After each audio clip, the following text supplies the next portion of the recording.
केवल सबसे पहले मैं जो जो उपकरण आपको बता रहा हूँ उसके नाम याद होने चाहिए। सबसे पहले इसको अपन क्या बोलते हैं? गिप। इसको क्या बोलते हैं? ब्यूरेट। ये जो स्टैंड है इसे अपन क्या कहते हैं? ब्यूरेट स्टैंड कहते हैं। Very good. अब देखो ये एक उपकरण है, इसे अपन क्या बोलते हैं? पिपेट बोलते हैं। यानी जिसका बड़ा पेट वो क्या कहलाती है? पिपेट कहलाती है। अब इसे अपन क्या बोलते हैं? Conical flask. ठीक है। और इस उपकरण को अपन क्या बोलते हैं? बीकर। और एक ये उपकरण है इसे अपन क्या बोलते हैं? ड्रॉपर। इसकी सहायता से कोई भी विलयन अपन को एक एक बूंद लेना हो तो अपन किसकी सहायता लेते हैं? ड्रॉपर की सहायता लेते हैं। अब देखो अनुमापन करने से पहले कुछ सावधानियां रखनी होती है। क्या सावधानी रखनी है? एक तो अपन को सावधानी ये रखनी है कि जो भी जितने भी उपकरण अपन अनुमापन में यूज ले रहे हैं वो सारे साफ सुथरे यानी धोए हुए होने चाहिए। ठीक है। धो करके उन्हें फिर उसी विलयन से खंगालने हैं। जैसे मेरे को ब्यूरेट के अंदर क्या भरना है? Sodium hydroxide. यानी जो 11th के अंदर है वो अज्ञात विलयन अपन किस में भरते हैं? ब्यूरेट के अंदर। और ज्ञात विलयन पिपेट की सहायता से कॉनिकल फ्लास्क में भरते हैं। आगे समझ में? हाँ। तो अब देखो मेरे को ब्यूरेट के अंदर क्या भरना है? सोडियम हाइड्रोक्साइड यानी अज्ञात विलयन भरना है। तो मैं क्या करूंगा? सोडियम हाइड्रोक्साइड से इसको एक बार खंगाल लूंगा। जैसे खंगालना किस प्रकार है? आप थोड़ा सा विलयन इसके अंदर डालोगे और वापस क्या कर दोगे? खाली कर दोगे।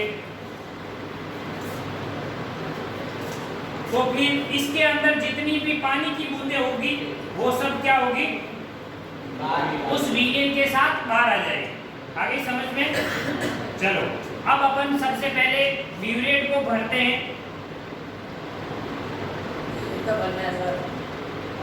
अब मैं सब बताऊंगा, आप शांति से सुनते रहो। और जब भी यानी जब मेरा काम खत्म हो जाएगा तब मैं आपको एक मौका दूंगा कि आप पूछ सकते हो।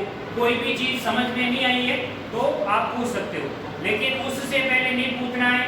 क्या पता मैं अभी आपको बताने वाला हूँ और आपको बीच में पूछने की आवश्यकता ही नहीं पड़े। अब देखो इसको आप 0 तक भरनी है। उससे पहले आपको ध्यान ये रखना है कि आपकी जो ब्यूरेट की नोजल है, नोजल का मतलब है ब्यूरेट के नीचे वाला हिस्सा पूरा भरा हुआ होना चाहिए और उसके अंदर कोई भी बबल नहीं रहना चाहिए।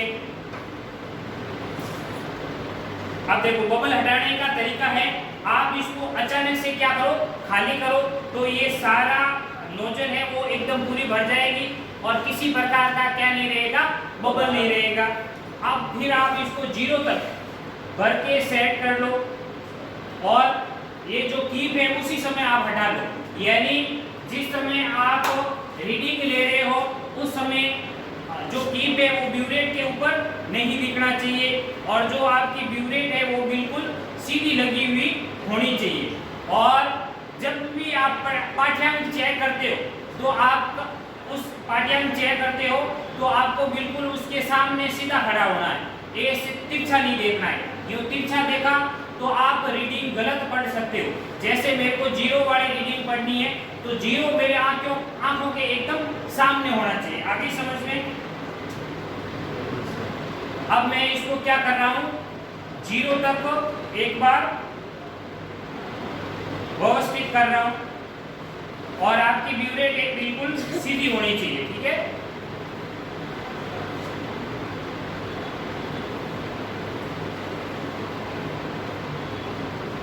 अब देखो 0 तक भरने के लिए आप क्या करोगे? इसके अंदर एक अर्धचंद्राकार आकृति बनती है। ठीक है। अर्धचंद्राकार आकृति का जो नीचे वाला हिस्सा है वो उस लाइन पर होना चाहिए या उस चिन्ह पर होना चाहिए। ठीक है। अब अपन को दूसरा काम क्या करना है? कॉनिकल फ्लास्क में किसकी सहायता से? पिपेट की सहायता से क्या भरना है? ज्ञात विलयन भरना है। और ज्ञात विलयन अपन के पास कौन सा है? ज्ञात विलयन कौन सा है? ऑक्जेलिक अम्ल है।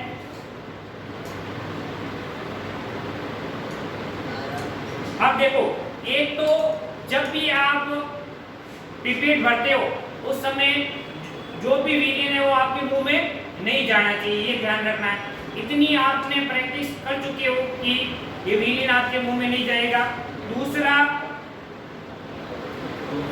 इसके अंदर भी एक निश्चित चीज है, वहां तक इसको क्या करना है, भरनी है, और उसके यानी जो अर्धचंद्राकार आकृति बनती है उसके नीचे वाला तल उस लाइन पर होना चाहिए।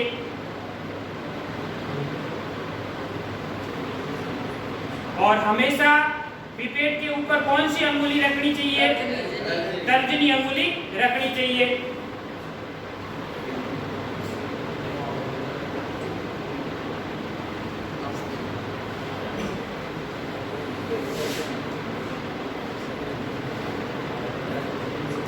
देखो, अनुमापन में एक एक बूंद का क्या रखना है, ध्यान रखना है।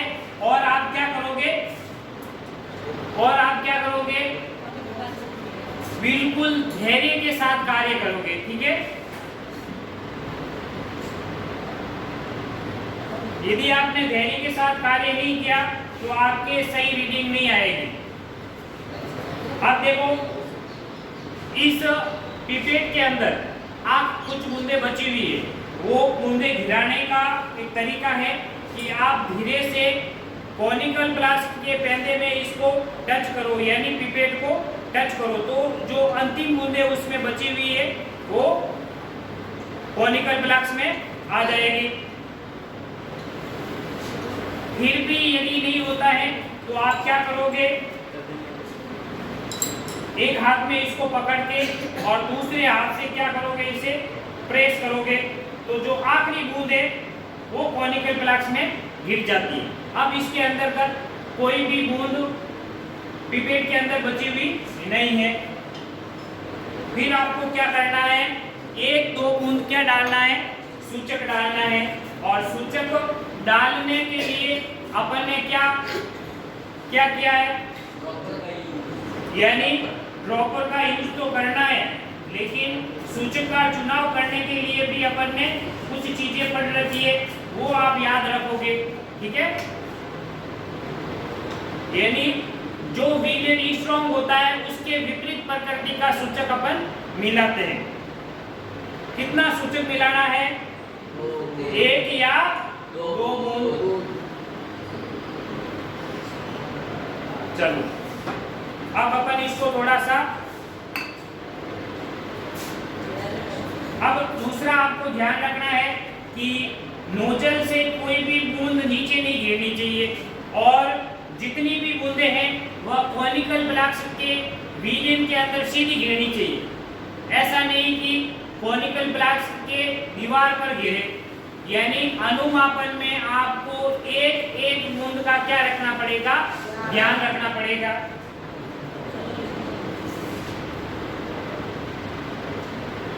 इस ब्यूरेट को आप आवश्यकता अनुसार ऊपर नीचे नहीं, तो आप भी ये विशेष ध्यान दोगे कि कांच के टकराने की आवाज नहीं आनी चाहिए।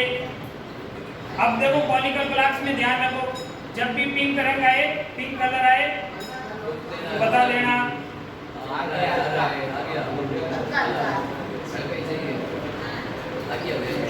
बिल्कुल लाइट कलर आना चाहिए, और क्या होना चाहिए, इस तरह कलर होना चाहिए।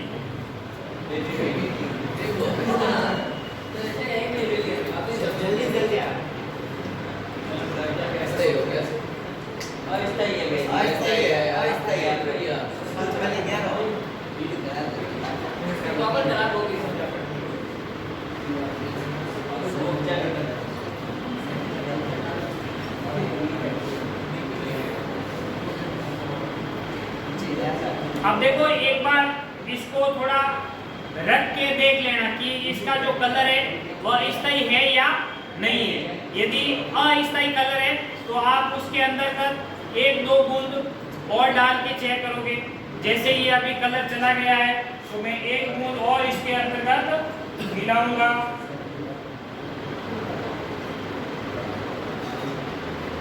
अब देखो, ये हल्का गुलाबी रंग, और कैसा होना चाहिए, इस टाइप। वही जो रीडिंग होगी वही अपनी क्या होगी? हाँ, अंतिम पाठ्यांक। अब देखो प्रारंभिक पाठ्यांक अपना क्या था? प्रारंभिक पाठ्यांक क्या था? प्रारंभिक पाठ्यांक क्या था बोलो? नंबर 1। पहले तो ये बताओ पिपेट द्वारा लिया गया आयतन कितना था? 20 ml। क्यों था? क्योंकि अपन के पास जो पिपेट थी वो कितने ml की थी? 20 ml की। अब देखो ml लिखते समय m छोटा और l बड़ा लिखना है। फिर देखो प्रारंभिक पाठ्यांक ब्यूरेट का प्रारंभिक पाठ्यांक क्या था? 0। तो आप क्या लिखोगे? 0.0 ml। अब आपको लिखना है अंतिम पाठ्यांक, और जो इसका अंतिम पाठ्यांक आया है वह आप लिखोगे। जैसे अभी अंतिम पाठ्यांक आ रखा है 17.7, ये इसका क्या हो गया? अंतिम पाठ्यांक हो गया। उसके बाद देखो ये जो ब्यूरेट द्वारा लिया गया आयतन है वो क्या होता है? जैसे प्रारंभिक पाठ्यांक इसको अपन A द्वारा प्रदर्शित करते हैं और अंतिम पाठ्यांक को B द्वारा। तो लिया गया आयतन क्या होगा? B minus A। आगे समझ में?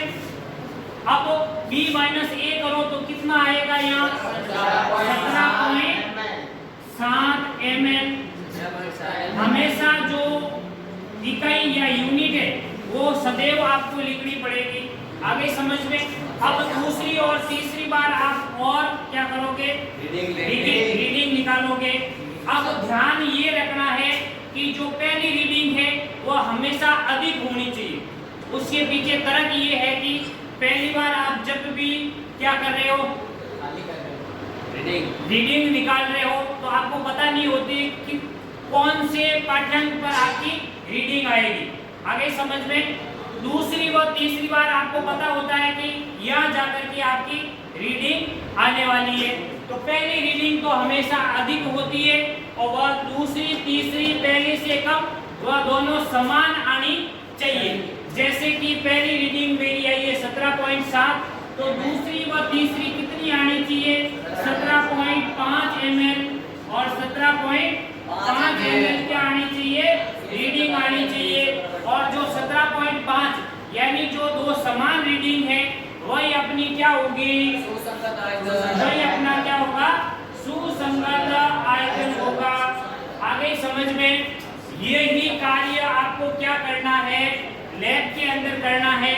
बाकी कार्य आपको याद रखना पड़ेगा, जैसे कि आपको सिद्धांत, अभिक्रिया, उसके बाद सारणियां यहाँ लैब के अंदर आके बढ़नी है। लेकिन आपको ये जो ऊपर लिखी हुई चीजें जैसे पिपेट द्वारा लिया गया आयतन या कोनिकल फ्लक्स में लिया गया आयतन, ब्यूरेट का आयतन, प्रारंभिक अंतिम ब्यूरेट द्वारा लिया गया आयतन और सुसंगत आयतन, ये सारी चीजें आपको क्या होनी चाहिए? याद होनी चाहिए। और उसके बाद आपको क्या करना है? ये जो पाठ्यांक है वो आपको भरने हैं। आगे समझ में? 17.5 यानी पहली रीडिंग तो क्या होगी? अधिक होगी। जैसे मान लो मेरी पहली रीडिंग आ गई है 17.7, तो दूसरी व तीसरी पहली से हमेशा कम आएगी। यदि कम नहीं आ रही है तो आपको 2, 3, 4 बार करना पड़ेगा। ठीक है? जो पहली रीडिंग है वो हमेशा आपको 1 या 2 पॉइंट अधिक लिखनी है। ठीक है? और दूसरी व तीसरी दोनों समान होनी चाहिए और पहले से कम होनी चाहिए। ये हमेशा आपको क्या करना है? ध्यान रखना है। आगे समझ में है? ठीक है। अब नेक्स्ट कल आओ, तब मैं आपको क्या करूंगा? ये प्रैक्टिकल करने के लिए दूंगा। अब जाओ क्लास।